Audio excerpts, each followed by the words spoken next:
Hello and welcome to all our viewers in Nigeria and around the world to midday news on Global Television. Coming to you live from the nation's capital, Abuja.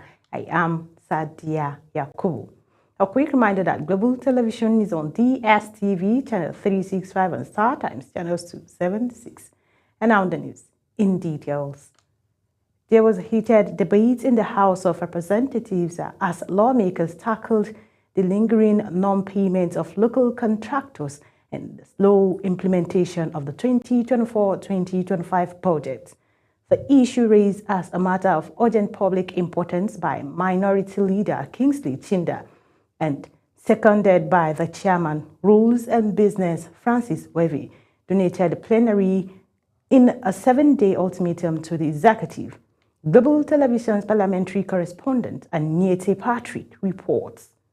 The House of Representatives resumed plenary to the echoes of protests from local contractors gathered at the National Assembly gate. The contractors say they have completed projects since 2024 but have not been paid. Inside the chamber, Minority Leader Kingsley Chinda moved the motion citing the non-implementation of the 2024 to 2025 budget and non-payment of contractors, stressing that several promises from the Ministries of Finance and Budget have not been fulfilled despite presidential directive. Chinda reminded lawmakers that a high-level committee meeting led by the Deputy Speaker had extracted commitments from the Minister of Finance, the Minister of Budget, and the Accountant General, commitments that remained unimplemented. He warned that the hardships created by the delayed payments are worsening poverty and fueling tension across the country. The motion considered under Order 8 Rule 5 sought a firm resolution directing key financial agencies to clear all outstanding payments within 7 days and immediately accelerate implementation of the 2025 budget. Consequently, the House is urged to resolve that the Minister of Finance, Minister of Budget and Economic Planning, and the Accountant General of the country be given 7 days to make the aforesaid payments of all outstanding bills. The motion drew wide support. It was seconded by Francis Wevy, Chairman of the Rules and Business Committee, and overwhelmingly adopted after multiple voice votes. The House also mandated its leadership to monitor compliance and report back within 1 week for what the Speaker described as further drastic legislative action if the executive fails to act. The contractors promised that during this work we will continue to demonstrate make this policy conducive for us and accessible. As the session wound down, Kabiru Amadu moved the traditional motion for adjournment, noting that the delays in budget implementation were at the heart of the tensions witnessed both inside and outside the chamber. Sitting for plenary should adjourn for 1 week.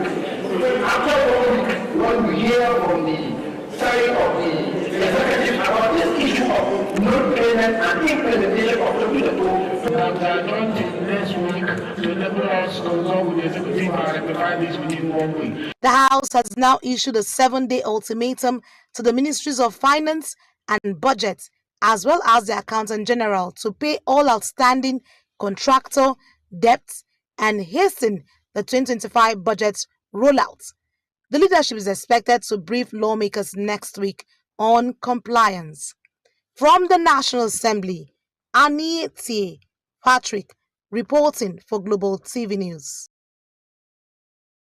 Meanwhile, the House of Representatives will be convened for the plenary today, November 5th, earlier than the date set in its previous adjournment. An internal memo issued by the Clerk of the House, Dr. Yahya Danzaria, informed members of the decision. The change follows what officials describe as positive development in government engagement on issues that led to last week's adjournment, including agitations by contractors and non-release of funds under the 2024 and 2025 budgets.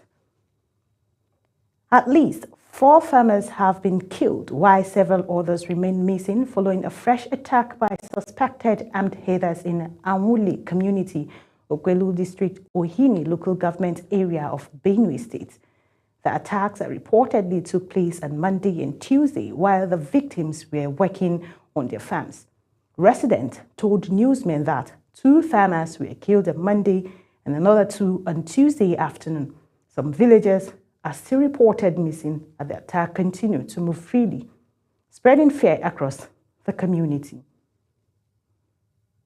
The World Health Organization has estimated that lead exposure costs Africa about $135 million in lost productivity each year, even as Nigeria reaffirmed its commitment to ending the scourge through a new national lead eliminating policy and strategic plan. The Coordinating Minister of Health and Social Welfare, Professor Ali Pati, announced this during a press briefing at the ministry. Zara Nasir reports. National Lead Poisoning Prevention Week brings together individuals, organizations, industry, and state, tribal, territorial, and local governments to reduce childhood exposure to lead by increasing lead poisoning prevention awareness and education. Speaking at the National Lead Poisoning Elimination Day in Abuja, themed No Safe Level Acts Now to End Lead Exposure, the Coordinating Minister of Health and Social Welfare, Professor Muhammad Ali Fati, represented by the Permanent Secretary Daju Kacholum, described lead poisoning as a serious public health emergency that undermines human capital development. Fati noted that globally, 1 in every 3 children, approximately 850 million, has detectable blood lead levels, adding that the World Health Organization estimates that lead exposure causes about 47,000 deaths annually in Africa, costing the continent an estimated $135 billion in lost productivity each year. Forward, our focus will be to formally launch the National Lead Elimination Policy and Strategic Plan with clear targets and funding frameworks, expand diagnostic and laboratory networks for blood lead testing nationwide, strengthen surveillance systems targeting vulnerable groups, especially children and pregnant women. On the government response, Fati said the ministry, in collaboration with sister agencies and partners, had developed a national lead elimination policy and a 5-year strategic plan to coordinate prevention, detection, and response across multiple sectors, including health, environment, mines and steel development, agriculture, and water resources. As we mark this important day, I reaffirm as the minister that the federal government remains fully committed to ending lead poisoning in Nigeria. This commitment aligns with our national health priorities and global efforts under the International Lead Poisoning Prevention Week, coordinated by the World Health Organization and the United Nations Environment Programme, UNEP. He further revealed that in September 2025, he inaugurated the National Interagency Working Group on Lead Poisoning Elimination, tasked with strengthening surveillance, reviewing regulations, and mobilizing sustainable financing to end lead exposure in Nigeria. Zahra Nasr, reporting for Global TV News. There was a rowdy and highly charged atmosphere in the House of Representatives on Tuesday as lawmakers clashed over a motion of urgent public importance seeking an investigation into the alleged illegal allocation of federal government land at the Lagos International Trade Fair Complex. Anieti Patrick has details. What began as a routine plenary soon turned chaotic. Tension rose when lawmaker Ademoyi Kuyi sought to present a motion of urgent public importance on alleged illegal land allocations at the Lagos International Trade Fair Complex. The motion immediately drew opposition from some members who argued that it failed to meet the criteria for urgency, which typically involve loss of lives or destruction of property. The chamber descended into a rowdy scene, forcing Speaker Benjamin Kalu, who presided over plenary, to repeatedly call the House to order. Despite a heated exchange, the motion eventually passed, winning majority support. But the uproar resumed moments later as lawmakers raised fresh objections while the motion moved to its next stage. The Speaker once again had to intervene to restore calm.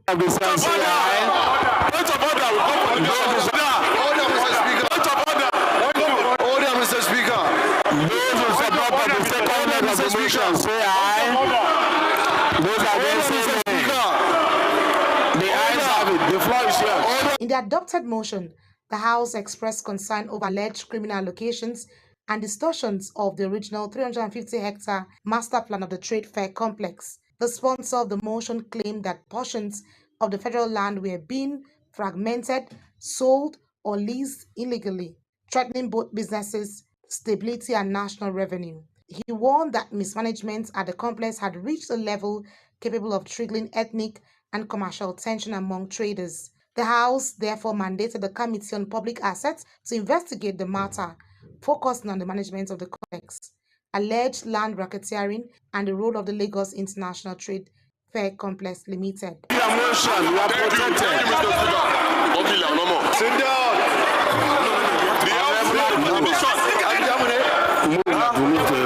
But just when the chamber appeared to settle, another wave of commotion broke out after a member moved for an executive session, sparking renewed confrontation among lawmakers. The session later went behind closed doors, but the controversies over the Lagos Trade Fair land is far from over.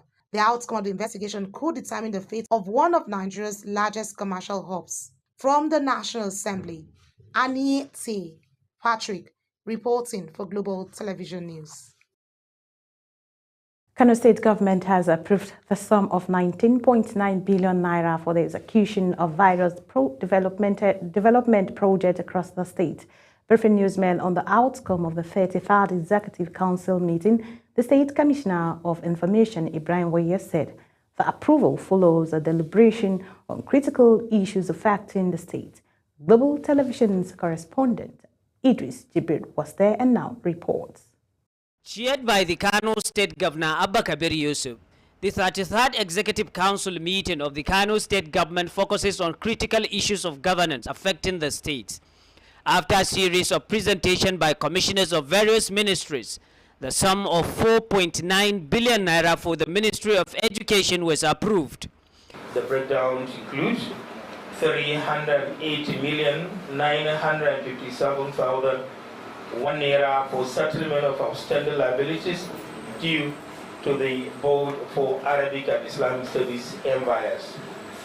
260,015,629,000 naira, 64 kobo for the purchase of 2 shops adjoining the Engineer Rabi Musa Concourse of Women's Skills Center.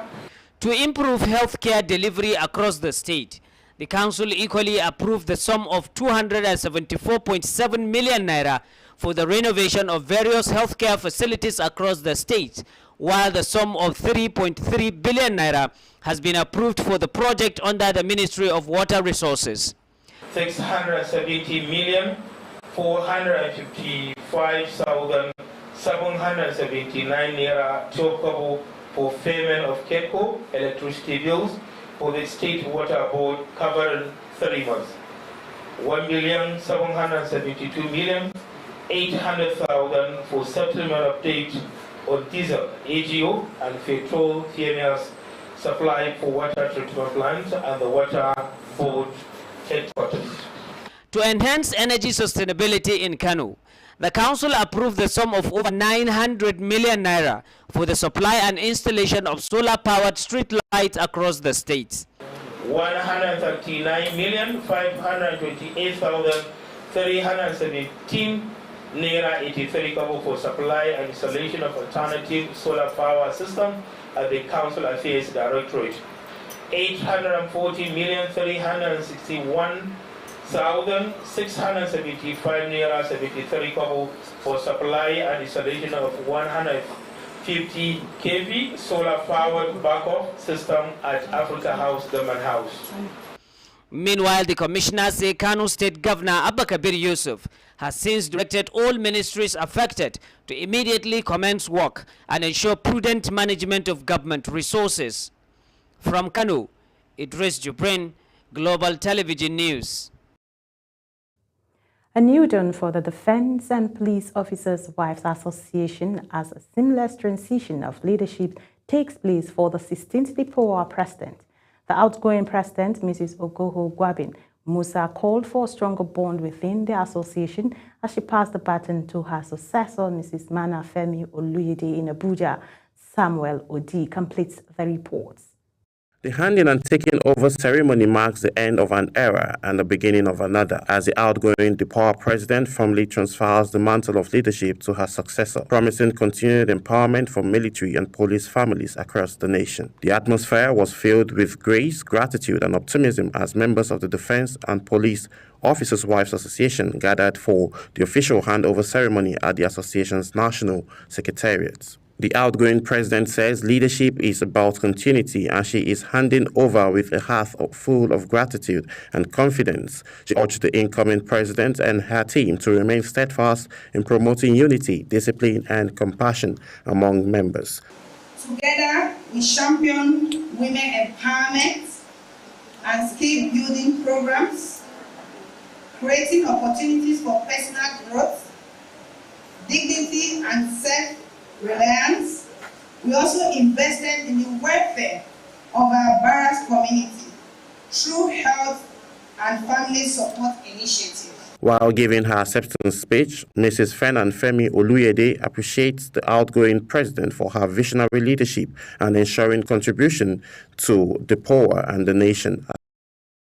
Today marks not just a ceremony of transition, but the continuation of a profound mission to support, uplift, and empower the families who stand behind the men and women safeguarding our nation. As our officers, soldiers, airmen, sailors, and police personnel dedicate their lives to securing our nation, we must stand as the shield behind the shield. Oluyede added that together, the sustained values of service, sacrifice, and sisterhood that defines the poor shall continue to reign louder as all members join hands with her in the new journey. Samuel Odi for Global Television News.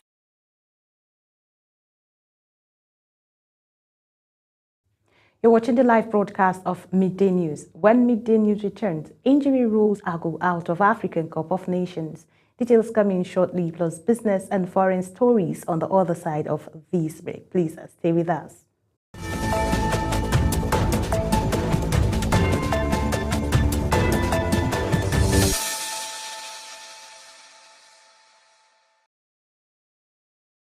Welcome back from that short break.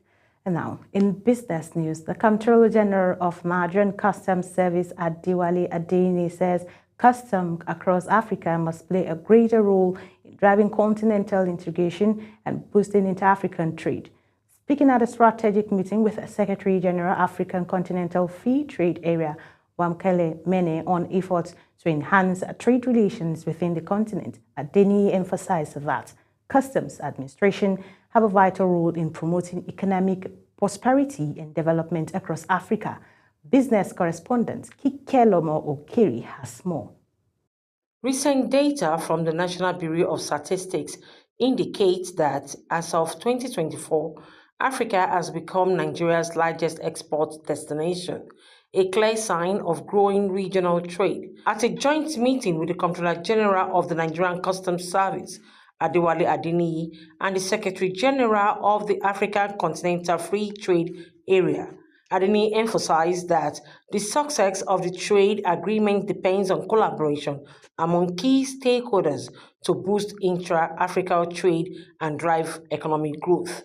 Adeniyi therefore called for stronger institutional framework to ensure the custom operations are better integrated into existing continental structures. The existing structure which the Secretariat has created, bringing together all heads of customs administration, also needed to be strengthened so that once we institutionalize customs part, we will be able to situate it and let it operate within the existing structure which the Secretariat has created.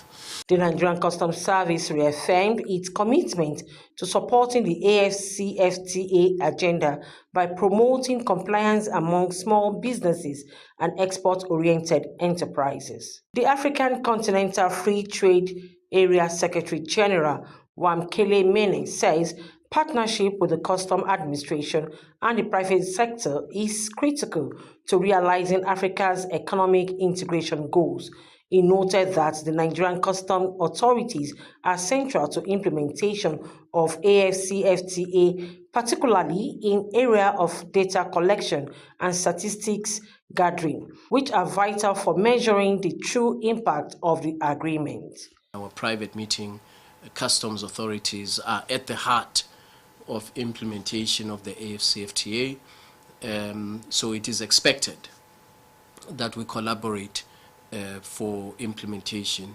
And finally, the Secretary General also stressed the importance of structured engagement with private sector, saying it will help address trade challenges such as infrastructure deficit, high logistic costs, and currency conversion barriers. With sustained collaboration between Nigerian customs, the AFCFTA Secretariat, and the private sectors, stakeholders believe Africa is on the course to achieving deeper integration and shared prosperity through trade. Kike Lomo Okeri, Global Television News. In the meantime, the Comptroller General of Nigerian Customs Service, Adewale Adeniyi, has reaffirmed Nigerians' commitment to strengthen regional cooperation and promoting inter-African trade following his recent election as chairman of the World Customs Organization. Speaking during a visit to the Commissioner of the Customs Division of Ghana Revenue Authority, Brigadier General Glover Ashong Anan, the Comptroller General expressed a deep appreciation to customs leadership for their goodwill and support, noting that their encouragement was instrumental from the early stages of his candidacy. Again, Kikelomo Okeri has details. The collaboration between Ghana and Nigerian Customs Service has received a major boost as both countries reaffirmed their commitment to deepen regional trade and security cooperation. During a visit to Ghana, the Comptroller General of Customs, Adewale Adeniyi, emphasized the need to harmonize custom procedures in support of the African Continental Free Trade Area, while promoting capacity-building initiatives that enhance professionalism among customs officers. It says the visit reflects the strong and enduring bond between Ghana and Nigeria, two nations united by history, culture, and a shared vision for prosperous West Africa. Most of my visits is to give meaning to the expression, charity begins at home, and seek your support for the mission itself. The mission is for us to see how better customs can play its role as the major promoter of the African Continental Free Trade. We want to increase the volume of trades that we do within Africa. The Commissioner of the Customs Division of the Ghana Revenue Authority, Brigadier General Glover Ashong Anan, described the visit of the Nigerian Comptroller General of Customs as a proud moment for Africa, recognizing the exceptional leadership and achievements of the Nigerian Customs Service. He expressed readiness to work closely with Nigeria in strengthening intelligence sharing and joint operation against transnational crimes. Together, we know that we must strengthen intelligence sharing and then also enhance joint operations against transnational crimes. We must also harmonize customs procedures to support the African Continental Free Trade Area and then deepen capacity building initiatives that empower our officers to serve with integrity and excellence. The meeting further reinforced bilateral cooperation between the two customs administrations, paving the way for stronger economic relations and regional growth. As the delegation continues its engagement, both sides express optimism that the renewed partnership will drive trade facilitation and strengthen the fight against economic and border crimes across West Africa. Kike Lomo Okeri, Global Television News. The Philippines is deepening its economic footprint in Nigeria as its ambassador reaffirms commitment to building stronger business ties with the key stakeholders across the country. Samuel Odi reports for Global Television.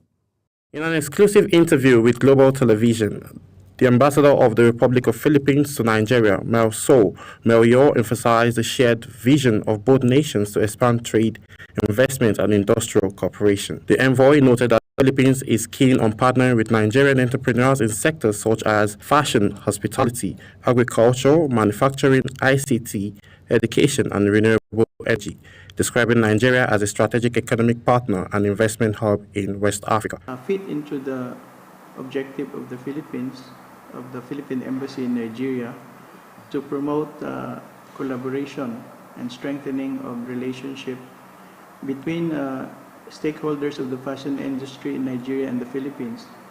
So as we move forward, we would like to make this as a platform where we can link them up with their counterparts in the Philippines, and for both sides to work together to take advantage of the potential that both countries offer in the fashion and design industry. The Philippines and Nigeria, these are very big countries in terms of population, and coming with it the opportunities and potential. Nigeria has a very rich tradition in the fashion industry and also in the textile sector. And if the strengths of both countries can be harnessed together, then we can expect that the two will be really great players in promoting not just current but also new ideas when it comes to the fashion industry. We have very rich experience in terms of this sector, and perhaps a new relationship between the players of both countries in this sector will be very fruitful in terms of the future. So I'm very hopeful, I'm very positive that this initial step that we're taking will bring us to even bigger prospects towards the future. So Ambassador Melso reaffirmed his mission to bridge business communities from both countries, pledging to create more platforms that connect Filipino investors with Nigerian industries. It is the hope that the renewed optimism will create deep bilateral relations anchored on economic diplomacy, innovation, and people-to-people exchange. Samuel Odi for Global Television News. And in sports, Nigerian defender Felix Agu has been ruled out of the 2025 African Cup of Nations after undergoing surgery on a serious ankle injury sustained in early October while playing for Werder Bremen in the Bundesliga. The 26-year-old left back suffered the injury during Brennan's home match against St. Pauli on October 4th and has since undergone surgery in Berlin. Werder's head of professional football, Peter, confirmed that the player's recovery will extend well into the new year, making him unavailable for the Continental Tournament scheduled for December 21st to January 18th. And that's it on Global TV News Midday News. A quick reminder that Global Television is on DSTV and StarTimes channel 276. Kindly follow us across all social media platforms now showing on your screen using @Global TV NG. I am Sadia Yakubu saying thank you for watching.